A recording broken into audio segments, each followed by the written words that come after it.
Hello, young economist. In this video, I will discuss how to convert Excel file into Stata and how to work with Stata, and we'll get some information from World Bank.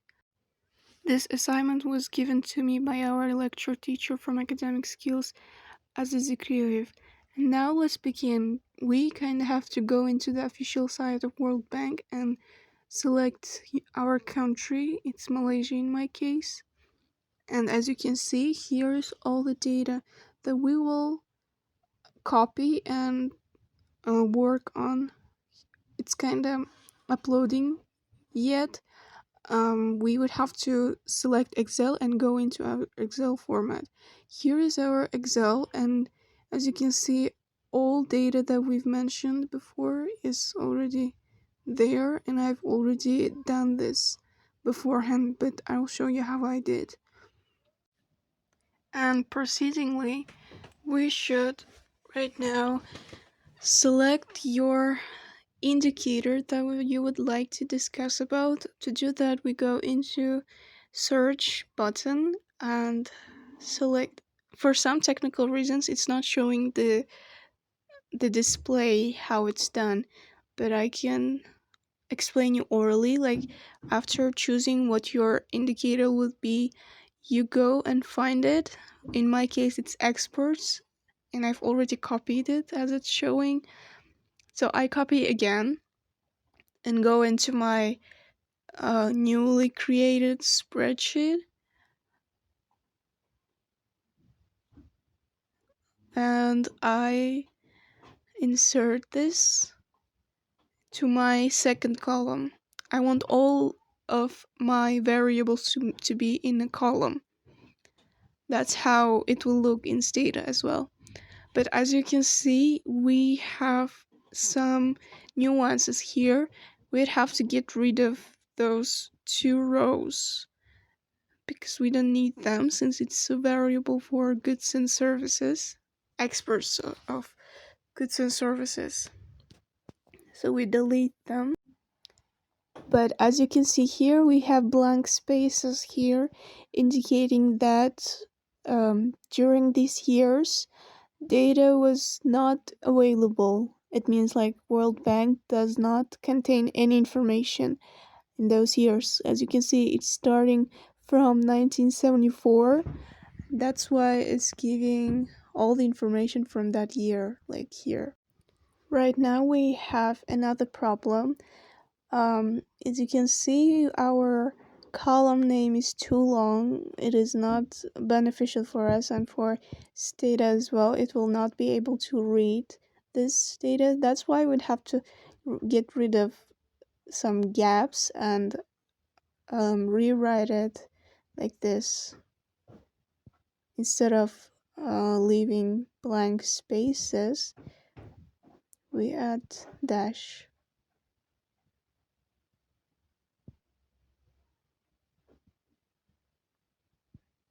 So everything will be conducted in the following order. After finishing your work in Excel, you save it and proceed to Stata. I've already done the process, and let's move on to Stata. Now let's give some general idea of Stata. Like, what do these things mean? Starting off by commands. Commands are like giving instructions to a machine.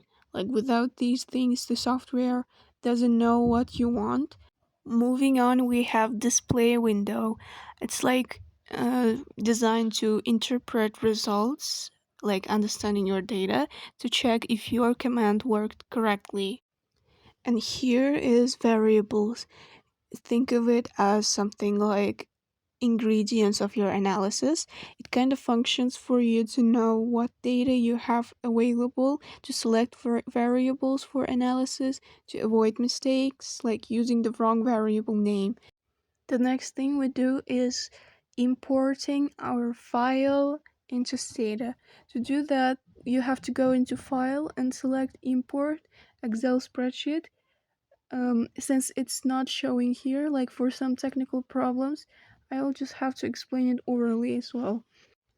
Everything will be displayed here like this. I've imported, and now we can browse it to view what our data contains.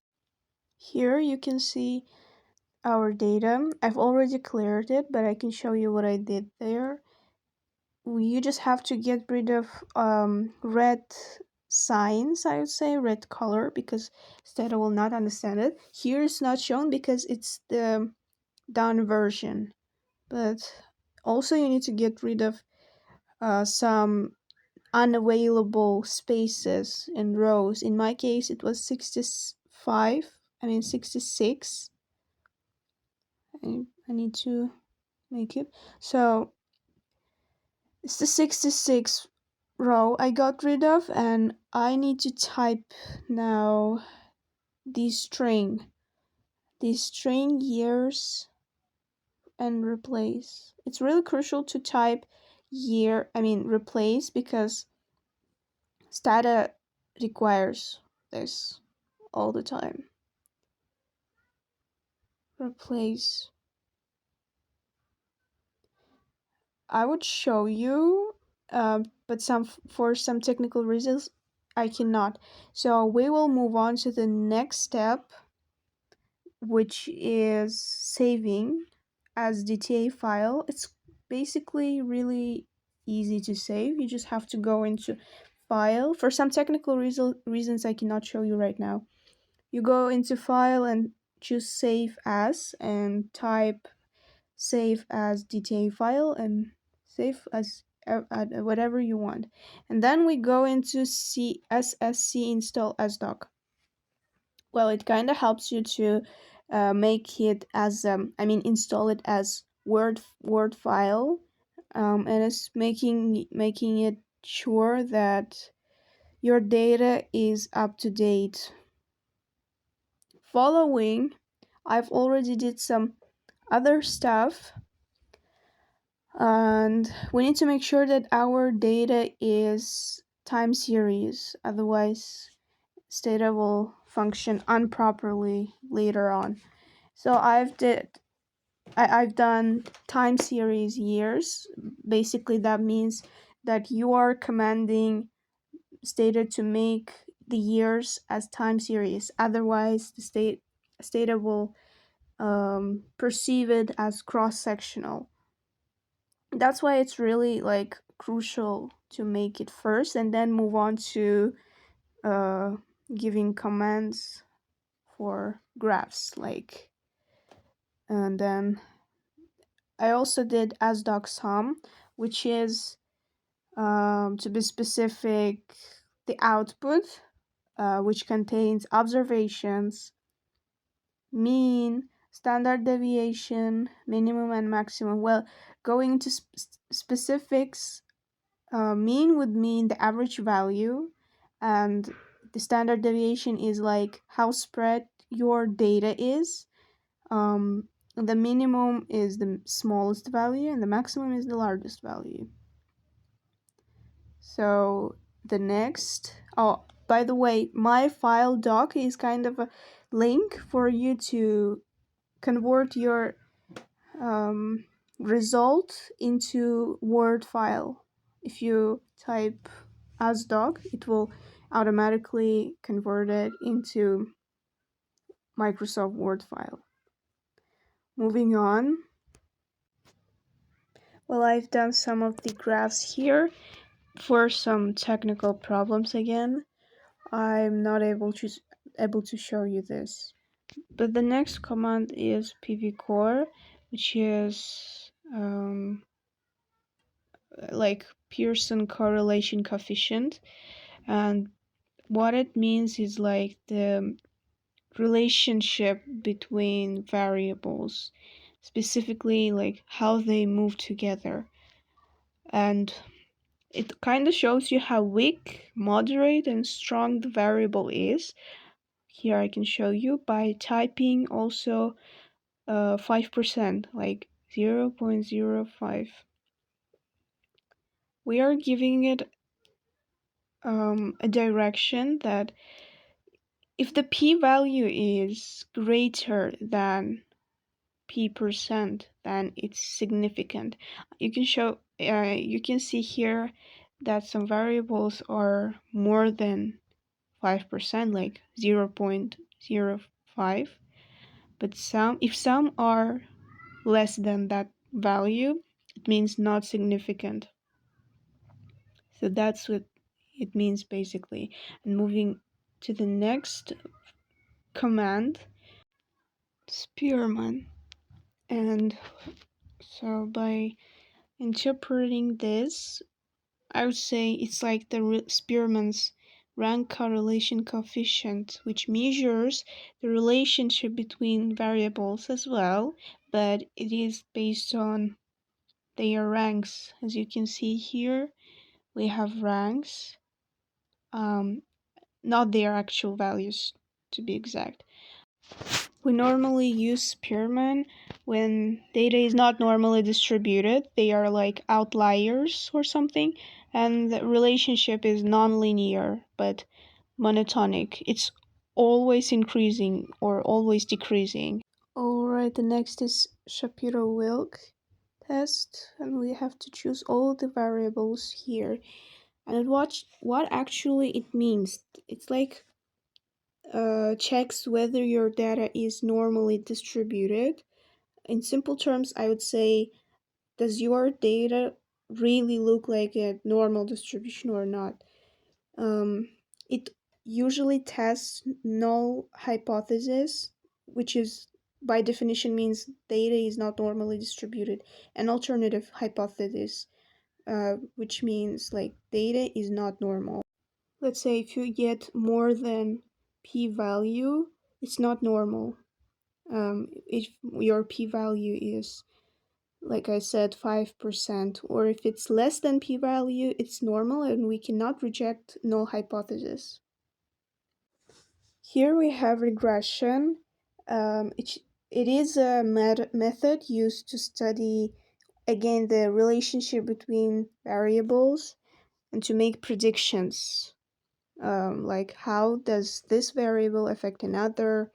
And here we have coefficients, standard error, and all other dependent and independent variables, for which it stands for x and y.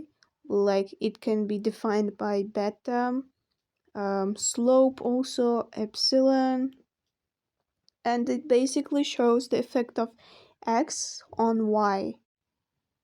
Alpha command. It calculates Cronbach's alpha. It is used to measure reliability of a group of variables. And like, suppose you have survey questions and you have satisfaction with income, satisfaction with job, and with life, and somebody will ask you, are they consistent? And that's what it does exactly. As you can see, it shows us the coefficient of reliability and items in the scale. It can be acceptable if it's StatViv. StatViv, it stands for variance inflation factor. It checks multicollinearity. That's why it's called multicollinearity test. And it, as you can see, shows the mean of VIF and its multiplication by 1. 1 by width. It matters because it's hard to tell which one really affects variable y, let's say. Okay, Dickey Fuller. It checks whether a time series is stationary. If it's a stationary series, its mean, variance, and patterns don't change over time. And if it's a non-stationary series, trends, changing variance, or random walks will appear. It mostly matters because most statistical methods, like regression as we discussed, require stationarity in time series data. Non-stationary data can produce false or misleading results. Test. and it stands for heteroskedasticity. It means again 5%. If it's more than 5%, then it's okay, like this chi 2. And if it's less than 5%, it it means it has a problem, like error, not a problem. Next we have link test. And link test is, it checks whether your regression is properly specified. And it has, after running it, your regression in Stata creates two new variables automatically. O-test. O-test stands for omitted variable test, like Ramsey reset test. Essentially, it tests whether your model is linearly correctly specified or missing key predictors. After running it, Stata adds powers of your predicted values like squared and cubed. And the next is SSC install Kusum 6. Kusum test is used in time series or panel regressions to see whether your regression coefficients remain stable over time, or there is like structural change or instability in your model. And in real economic data, relationships often change over time, like GDP and exports of goods and services.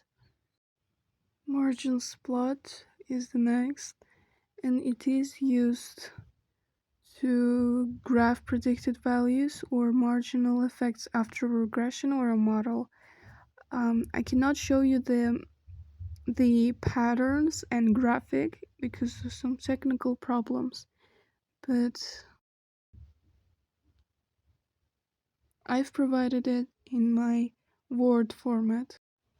Well, as you can see, this is my to-do file. I've written all of the commands here, and I worked according to these commands before in my video, and I followed all these steps, and unfortunately my screen recorder didn't show it. Thank you for your attention.